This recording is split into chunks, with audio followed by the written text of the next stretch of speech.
நேயர்கள் அனைவருக்கும் வணக்கம். வெண்முரசு நீர்க்கோலம், அத்தியாயம் 4. மெய்மை குடி. நிஷதமும் விதர்ப்பமும் ஒருவரை ஒருவர் வெறுத்தும் ஒருவரின்றி ஒருவர் அமைய முடியாத இரு நாடுகள் என்றார் தமணர். விந்திய மலை அடுக்குகளால் அவை ஆரியவர்த்தத்திலிருந்து பிரிக்கப்பட்டுள்ளன. மகாநதியாலும் தண்டக பெருங்காடுகளாலும் தென்னகத்திலிருந்து அகற்றப்பட்டுள்ளன. நீண்ட பொது எல்லை, தவிர்க்கவே முடியாத வணிக புழக்கம். நிஷதத்தின் காடுகள் பாரத வருஷத்தின் எந்த நாட்டையும் விட 12 மடங்கு மிகையானவை. அவர்களோ காட்டாளரின் வழி வந்தவர்கள். வடக்கே சர்மாவதியின் கரைகளில் இருந்து தெற்கே சென்ற நிஷாதர்களின் முதற் குலம் அவர்கள் என சொல்லொன்று உண்டு. வணிகப் பொருட்களை அளித்து மலைப்பொருட்களை வாங்கி வரும் வணிகர்களால் தான் விதர்ப்பம் வாழ்கிறது. விதர்ப்பம் சத்திரிய குருதி மரபு கொண்டது. யாதவர்களின் குருதி வழியான போஜர்களுக்கும் அவர்களுடன் ஓர் உறவு உண்டு என்பார்கள். அவர்கள் கடக்க விரும்பும் அடையாளம் அது என்று தமணர் தொடர்ந்தார். விதர்ப்ப மன்னர் பீஷ்மகரின் மகள் ருக்மிணி இன்று இளைய யாதவரின் அரசி.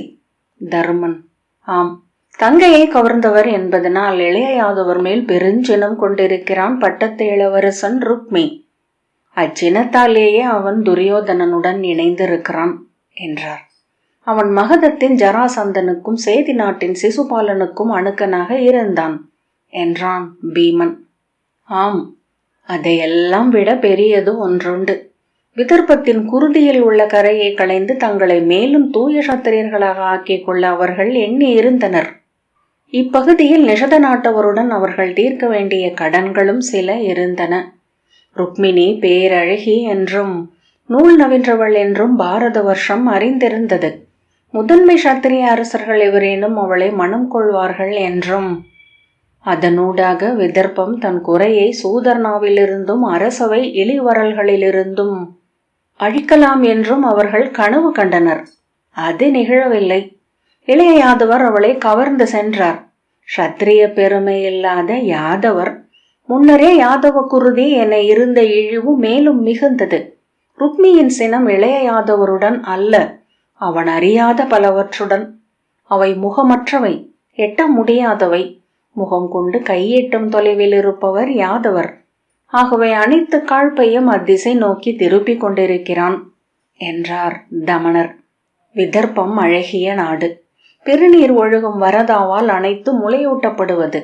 வடக்கே முகில் சூடி எழுந்த மலைகளும் காடு சரிந்த பெரு நில விரிவுகளும் கொண்டது.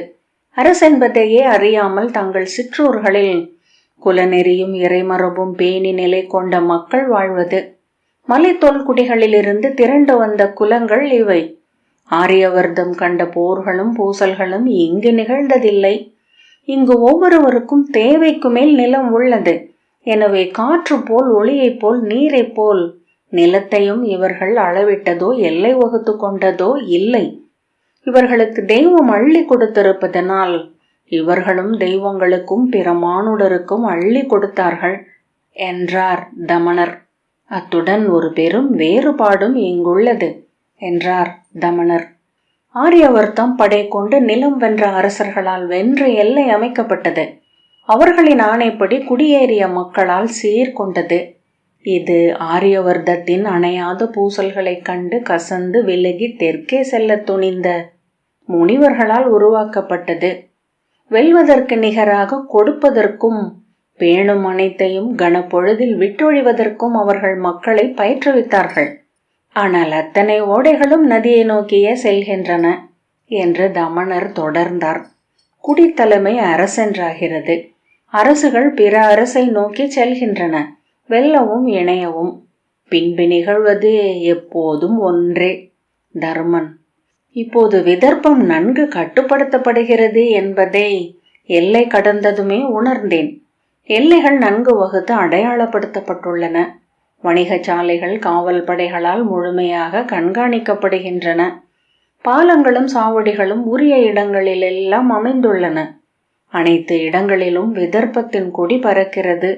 பீமன்: இங்கே விலை நிகுதி உண்டா என்றான். விரிந்து பரந்த நாடுகள் எதிலும் விலை நிகுதி கொள்ளப்படுவதில்லை.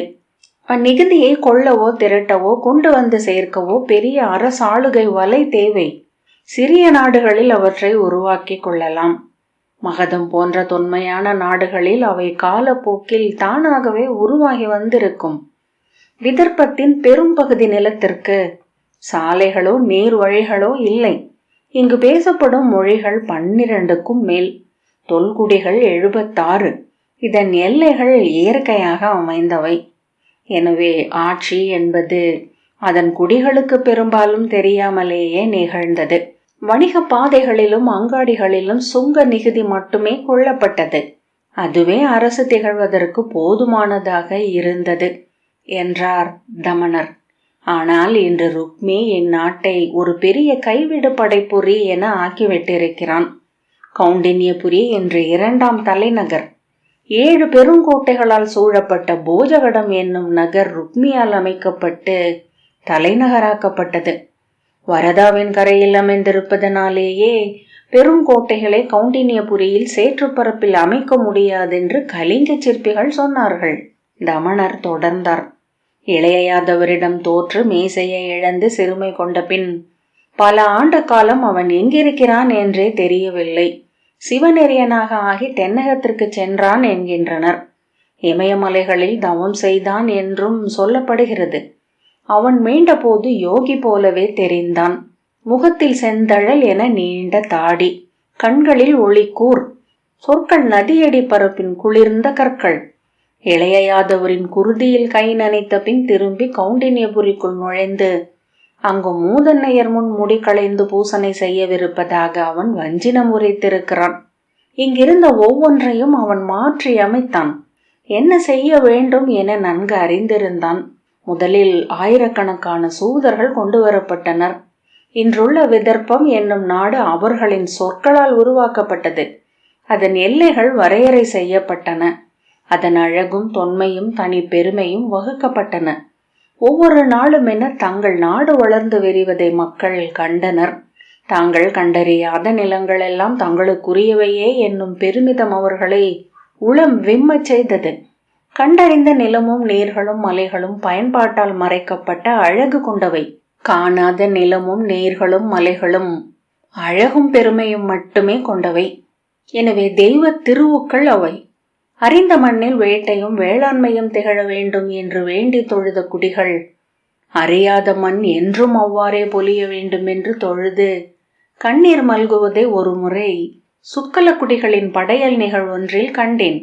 புன்னகையுடன் வாழ்த்தி அங்கிருந்து மீண்டேன் என்றார் தமனர். காமத்தை விட அச்சங்களை விட கனவில் எழும் திறன் மிகுந்தது நிலமே. கனவு நிலம் மாபெரும் அழைப்பு. என்றும் இருக்கும் சொல்லுறுதி. தெய்வங்களும் மூதாதையரும் வாழ்வது. அதன் பொருட்டு மானுடர் எதையும் இழப்பார்கள், கொல்வார்கள், போரிட்டு இறப்பார்கள். மனிதர்களுக்கு கனவு நிலம் ஒன்றை அளிப்பவனே நாடுகளை படைக்கிறான். ஆனால் நிலம் ஒன்றென்று ஆக அதன் நுண் வடிவென வாழும் அனைத்தையும் இணைத்தாக வேண்டும். ருக்மியின் சூதர் அதை செய்தனர். விதர்ப்ப நிலத்தின் தெய்வங்களும் மூதாதையரும் தொல்லன்னையரும் மாவீரரும் ஒவ்வொரு குடிச்சொல் மரபில் இருந்தும் கண்டெடுக்கப்பட்டு பெருங்கதைகளாக மீள்மொழியப்பட்டனர். மாபெரும் கம்பளம் போல கதைகள் ஒன்றுடன் ஒன்று பின்னி முடையப்பட்டு ஒற்றை படலம் என்றாயின. கன்றுகளுக்கு பின்னால் பசுக்கள் செல்வது போல கதைகளுக்கு பின்னால் சென்றது நிலம். கன்றுகளை கட்டிய போது காணா சரடால் தானும் கட்டுண்டது. சபரகுடிகளின் தெய்வமாகிய மாகன் துந்துபகுடிகளின் தெய்வமாகிய தாபையை மணந்தார். சிபிரகுடிகளின் யானை தெய்வமான காளகேது அஸ்வக குடிகளின் மூதாதையான தாமசரின் ஊர்தியாகியது. ஒவ்வொரு நாளும் அக்கதைகள் புது வடிவு கொள்வதன் விந்தையை எண்ணி எண்ணி மலைத்திருக்கிறோம். ஒரு கதையின் வளர்ச்சியை கண்டு திகைத்து அதை பற்றி பேசியபடி இன்னொரு ஊருக்கு சென்றால் 5 நாளில் அக்கதை மேலும் ஒரு வடிவு கொண்டிருக்கும் என்றார் தமனர். கதைகள் ஒன்றிணைந்த போது தெய்வங்கள் இணைந்தன, குல வரலாறுகள் இணைந்தன, குருதி முறைகள் ஒன்றாயின. மக்கள் ஒற்றை திரள் என்றான போது நிலம் ஒன்றானது. நிலம் குறித்த பெருமை ஒவ்வொருவர் நாவிலும் குடியேறிய போது அதை வெல்ல 4 திசைகளிலும் எதிரிகள் சூழ்ந்திருப்பதாக அச்சம் எழுந்தது. பின்னர் எதிரிகள் பேருரு கொள்ள தொடங்கினர். இரக்கமற்றவர்களாக, எங்கும் ஊடுருவும் வஞ்சம் கொண்டவர்களாக, இமைக்கணச்சோர்விருந்தாலும் வென்று மேற்செல்லும் மாயம் கொண்டவர்களாக அவர்கள் உருமாறினர். எதிரிகள் மீதான வெறுப்பும் அச்சமும் அத்தனை குடிகளையும் ஒன்றென கட்டி ஒரு படையென தொகுத்தது. எங்கும் எதிலும் மாற்று கருத்தில்லாத ஒற்றுமை உருவாகி வந்தது. ஆணை என ஏது இழுந்தாலும் அடிபணியும் தன்மை என அது விளைந்தது. நாடே ஒரு படையென்றாகியமை அரசனை மேலும் மேலும் ஆற்றல் கொண்டவனாக ஆக்கியது. செங்கோலை சற்றேனும் மையுறுபவர்கள் அக்கணமே எதிரியின் உளவு நோக்கிகள் என குற்றம் சாட்டப்பட்டனர். அவர்களை பழித்து வதைத்து கொன்று கொண்டாடினர் அவர்களின் குருதியினரும் குடியினரும். அவையெல்லாம் எதிரிகளின் மேல் கொள்ளும் வெற்றிகள் என உவகை அளித்தன. முதற் பாண்டவரே, எதிரிகளை அறிந்தவர்கள் பின் அவர்கள் இல்லாமல் வாழ முடிவதில்லை. ஒவ்வொரு கணமும் சிதறி பரவும் நம்மை எதிரி எல்லைகளில் அழுத்தி ஒன்றாக்குகிறான். நம் ஆற்றல்களை முனை கொள்ளச் செய்கிறான். நம் எண்ணங்கள் அவனை மையமாக்கி நிலை கொள்கின்றன. எளியோருக்கு தெய்வம் எதிரி வடிவிலேயே எழ முடியும். அவர்களின் ஊழகம் வெறுப்பின் முழுமை என்றே நிகழ முடியும் என்றார் தமனர். பெரும் படையை இன்று ருக்மி திரட்டி இருக்கிறான். அப்பெரும் படைக்கு தேவையான செல்வத்தை ஈட்டும் பொருட்டு விரிவான வரிகோள் முறைமையை உருவாக்கி இருக்கிறான் என்று தமனர் சொன்னார். 5 வகை வரிகள் இன்று அரசனால் கொள்ளப்படுகின்றன. சுங்க வரி முன்பே இருந்தது. ஆறுகளிலும் ஏரிகளிலும் இருந்து நீர் திருப்பி கொண்டு செல்லும் ஊர்களுக்கு நீர் வரி. விளைவதில் 1/7 பங்கு நிலவரி. மணவிழவோ ஆலய விழவோ ஊர் விழவோ கொண்டாடப்படும் என்றால் 10 பங்கு விழாவரி. எல்லை கடந்து சென்று கொள்ளையடித்து வருபவர்களுக்கு கொள்வதில் பாதி எல்லை வரி. விந்தை என்றார் தருமன். அவ்வரி தென்னகத்தில் பல மலைக்குடிகளின் அரசுகளில் உள்ளதே என்றார் தமனர். பல குடிகளின் செல்வமே மலைக்குடிகளை கொள்ளையடித்து ஈட்டுவதுதான். பீமன். அது அரசனே கொள்ளையடிப்பதற்கு நிகர் என்றான். ஆம், கொள்ளையடித்து தன் எல்லைக்குள் மேல்பவர்களுக்கு காப்பளிக்கிறார்கள் அல்லவா என்றான் நகுலன். விதர்ப்பம் கொள்ளையடிப்பது 2 நாடுகளின் நிலங்களுக்குள் புகுந்தே.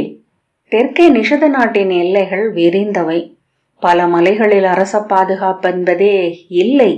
கொள்ளையடிக்கப்பட்ட மக்கள் சிறு குடிகளாகவும் சிற்றூர்களாகவும் சிதறி பறந்தவர்கள். கிழக்கே ஷியாமபுரியும் அரசமயம் கொள்ளாத நாடுதான். விதர்ப்பத்தின் வஞ்சம் இளைய யாதவருடன். எனவே நமக்கு எதிர்நிலை கொள்வதே ருக்மியின் அரச நிலை. ஆகவே நிஷதத்திற்கு சென்று அவர்களின் நட்பை வென்றெடுப்பதே நமக்கு நலம் பயக்கும் என்றான் சகதேவன். அவர்கள் சத்திரியர்களை அஞ்சுகிறார்கள். இன்று சத்திரியர்கள் என்றே உங்களையும் எண்ணுவார்கள். நீங்கள் சத்திரியர்களால் எதிர்க்கப்படுபவர்கள். இளைய யாதவரின் சொல்லுக்காக களம் நிற்பவர்கள் என்பதை அவர்களுக்கு தெரிவிக்க வேண்டும். அவர்களுடன் ஒரு குருதி உறவு உருவாகும் என்றால் அது மிக நன்று என்றார் தமனர். தருமன். அதையே எண்ணிக்கொண்டிருக்கிறேன் என்றார். நான் அதை கூறுவது ஏனென்றால், நிஷாதர்கள் தென்காடுகளெங்கும் விரவி கிடக்கும் பெரும் குலங்களின் தொகை. அவர்களில் அரசென அமைந்து கோல் சூடியவை 4. வடக்கே நிஷாதர்களின் அரசாக ஹிரண்யபுரி வலுப்பெற்றுள்ளது. நிஷாத மன்னன் ஹிரண்யதனுசின் மைந்தன் ஏகலவ்யன் மகதத்தில் எஞ்சிய படைகளை தன்னுடன் சேர்த்து கொண்டு ஆற்றல் மிக்கவனாக ஆகியிருக்கிறான். மைந்தனை இழந்த சேதி நாட்டு தமகோஷனின் ஆதரவை அடைந்துவிட்டிருக்கிறான். விதர்ப்பத்திற்கு அவன் இன்னமும் சில நாட்களில் அரச விருந்தினனாக வரவிருக்கிறான். விதர்ப்பமும் ஹிரண்யபுரியும் அரச ஒப்பந்தம் ஒன்றில் புகவிருப்பதாக செய்தி வந்துள்ளது என்றார் தமனர். தென்னகத்தில் ஆற்றல் மிக்க நிஷாத குலத்தவரின் அரசு நிஷதமே. முன்பு கிரிபிரஸ்தம் என்று அழைக்கப்பட்டது அவர்களின் பெருநகராகிய விராடபுரி. நிஷாதர்களின் 78 தொல்குலங்களில் பெரியது சபரர் குலம். அவர்கள் அசனகிரி என்று அழைக்கப்பட்ட சிறிய மலையை சுற்றி இருந்த காடுகளில் வாழ்ந்தனர். கோதைவரி மலை இறங்கி நிலம் விரியும் இடம் அது. நாணலும் கோரையும் விரிந்த பெருஞ்சதுப்பு நிலத்தில் மீன்பிடித்தும் முதலைகளை வேட்டையாடியும் அவர்கள் வாழ்ந்தனர். தண்டபுரத்திலிருந்து படகு வழியாக வந்த அவர்களிடம் உலர் மீனும் முதலை தோலும் வாங்கி சென்ற வணிகர்களால் அவர்கள் மச்சர்கள் என்றழைக்கப்பட்டனர். கடல் வணிகம் அவர்களை செல்வந்தர்களாக்கியது. வணிகர்களிடமிருந்து அவர்கள் செம்மொழியை கற்றனர். பெருமொழியின் கலப்பால் அவர்களின் மொழி விரிந்தது. மொழி விரிய அதனூடாக அவர்கள் அறிந்த உலகம் பெருகியது. மலை வணிகர்களிடமிருந்து அவர்கள் புதிய படைக்கலங்களை பெற்றனர். அவற்றை கொண்டு பிற நிஷாதர்களை வென்று அரசமைத்தனர். அந்நாளில்தான் 18வது பரசுராமர் தென்னக பயணம் வருவதை அறிந்து மகாகீசகர் அவரை தேடி சென்றார். சப்தபதம் என்னும் மலைச்சரிவிலிருந்து அவரை கண்டு அடிபணிந்தார். அவர் கோரிய சொல்லுறுதிகளை அளித்து நீர் தொட்டு ஆணையிட்டார். அவர் மகாகேசகரை நிஷாதர்களின் அரசனாக அமைத்து அனல் சான்றாக்கி முடிசூட்டினார். அவர் அக்னிகுல சத்திரியராக அரியணை அமர்ந்து முடிசூட்டி கொண்டார். பரசுராமர் கோரிய சொல்லுறுதிகள் இன்றும் அக்குடிகளை கட்டுப்படுத்தும். ஒரு தருணத்திலும் அந்தணர்களுக்கு எதிராக படைக்கலும் ஏந்தலாகாது. அந்தணர்களை எதிர்ப்பவர்களுக்கு எதிராக அச்செய்தி கேள்விப்பட்டதுமே படை கொண்டு எழ வேண்டும். சத்திரியர்களுக்கு கப்பம் கட்டி அடிமைப்படலாகாது. போரில் எக்குடியையும் முற்ற அழிக்கலாகாது. ஒரு போரிலும் பெண்களும் குழந்தைகளும் பசுக்களும் கொல்லப்படக்கூடாது. நீர்நிலைகளை அழிப்பதோ எரி பறந்தெடுத்தலோ கூடாது என்றார் தமணர். பரசுராமர் அளித்த இந்திரனின் சிலையுடன் மகாகேசகர் அசனிமலைக்கு மீண்டார். அசனிமலையின் உச்சியில் ஆலயம் அமைத்து சபரர்கள் வழிபட்டு வந்த அசனி தேவன் என்னும் மலை தெய்வத்தின் அதே வடிவில் மின்படையை ஏந்தி இருந்தமையால் இந்திரனை அவர்களால் எளிதில் ஏற்க முடிந்தது. அசனகிரியின் மேல் இருந்த குடி தெய்வங்களில் முதன்மையாக இந்திரன் நிறுவப்பட்டான். அசனிமலையில் 7 பெரு வேள்விகளை மகாகீசகர் நிகழ்த்தினார். நாடெங்கும் இருந்து அனல் குலத்து அந்தனர் திரண்டு வந்து அவ்வேள்விகளில் அமர்ந்தனர். 108 நாட்கள் அசனிமலை மேல் வேள்வி புகை வெண்முகில் என குடை விரித்து நின்றிருந்தது என்கின்றன கதைகள். அதன் பின் நிஷத குலத்து வேந்தர்கள் ஆண்டுதோறும் வேள்விகளை நிகழ்த்தும் வழக்கம் உருவாகியது. நாடெங்கிலும் இருந்து அந்தனர் அந்த மலை நோக்கி வரலாயினர். அசனிகிரி கிரிபிரஸ்தம் என்று பெயர் பெற்றது என்று தமணர் சொன்னார். மெல்ல அனைத்து குலங்களையும் சபரர் வென்று அடக்கினர். குல தொகுப்பாளராகிய சபரர்களின் தலைவனை விராடன் என்று அழைத்தனர். பல நூற்றாண்டுகள் கிரிபிரஸ்தம் இந்திரபுரி என புகழ் பெற்றிருந்தது. பின்னர் காலத்தில் அழிந்தது. சபரர்கள் மீண்டும் 2ஆம் கீசகர் தலைமையில் எழுந்து குடிகளை தொகுத்து விராட கூட்டுறவை உருவாக்கினர். அதன் பின்னர் விராடபுரி என்னும் பெருநகர் கிரிபிரஸ்த மலையின் கீழ் உருவாகி வந்தது. கோதையின் கரையில் மச்சர்களின் ஊர் அது. மீன் மனமில்லாத மலர்களும் அங்கில்லை என்றுதான் கவிஞர்கள் பாடுகிறார்கள். அங்கு செல்வதே எங்கள் முடிவு. நாங்கள் நாளை புலரியில் கிளம்புகிறோம் என்றார் தருமன். அவர்கள் சௌபர்ணிகையின் மணல் கரையில் அமர்ந்திருந்தார்கள். தமணருடன் அவருடைய மாணவர்கள் 2 மட்டுமே இருந்தனர். 2 உணவு சமைத்துக் கொண்டிருந்தனர். சௌபர்ணிகையின் சிறிய பள்ளங்களில் தேங்கிய நீர் பின் அந்தியின் வான் வெளிச்சத்தில் கருநீலத்தில் கண்ணொளி என மின்னியது. நீலக்கல் அட்டிகை ஒன்று வளைந்து கிடப்பது போல் இருந்தது. நீர் சுழித்த கயம் அதன் சுட்டி. திரௌபதி அதை நோக்கியபடி அமர்ந்திருந்தாள். அவள் எதையாவது கேட்டாளா என்பதே ஐயமாக இருந்தது. செல்வோம், இன்னும் சற்று நேரத்தில் வழிமறையும்படி இருட்டிவிடும் என்று தமணர் எழுந்தார். தருமனும் உடன் எழ பீமன் மட்டும் கைகளை முழங்கால் மேல் கட்டியபடி அமர்ந்திருந்தான். அர்ஜுனனும் உடன் நடக்க நகுலனும் சகதேவனும் பின்னால் சென்றார்கள். தருமன், மந்தா வருக என்றார். பீமன் எழுந்து கொண்ட பின்னர் திரௌபதியை தோளில் தட்டி வா என்றான்.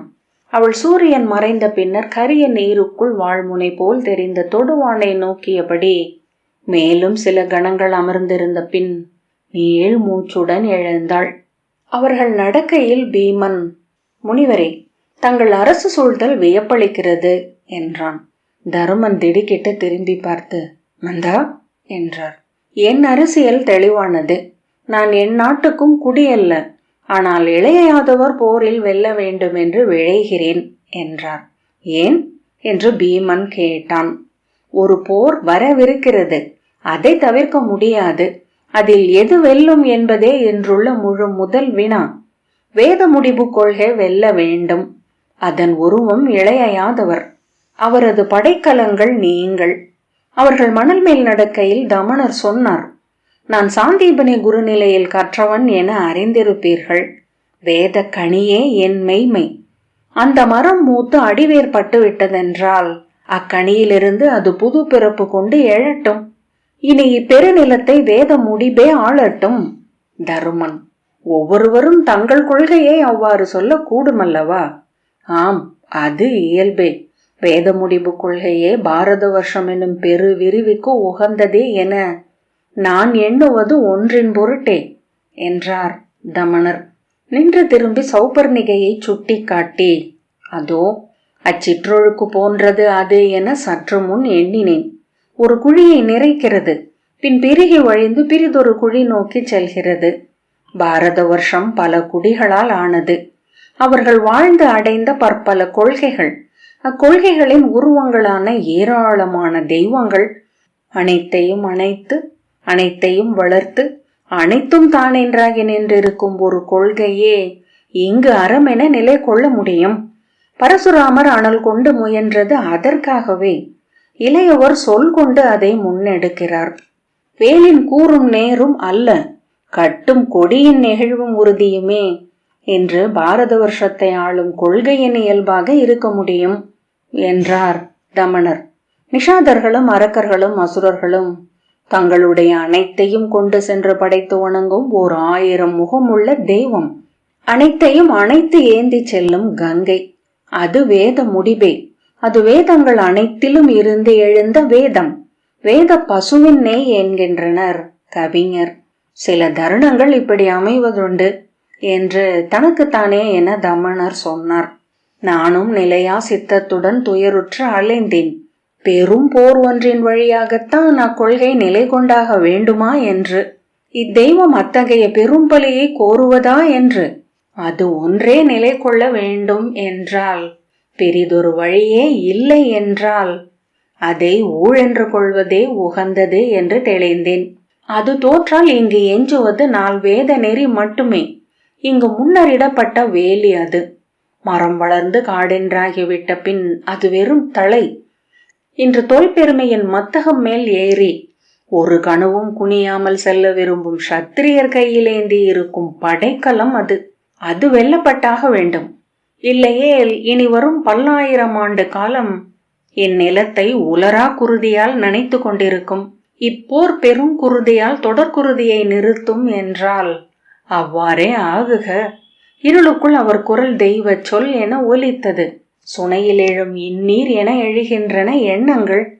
ஒழுகுகையில் உயிர் கொள்கின்றன, துணை சேர்ந்து வலுவடைகின்றன.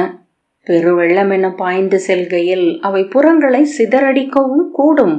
அதன் நெறி அது. பாண்டவர்களே, வேத முடிவு கொள்கை அனைத்து களங்களிலும் வென்றுவிட்டது. இனி வெல்ல குருதி களம் ஒன்றே எஞ்சியிருக்கிறது. நீள் மூச்சுடன் அவர் தணிந்தார்.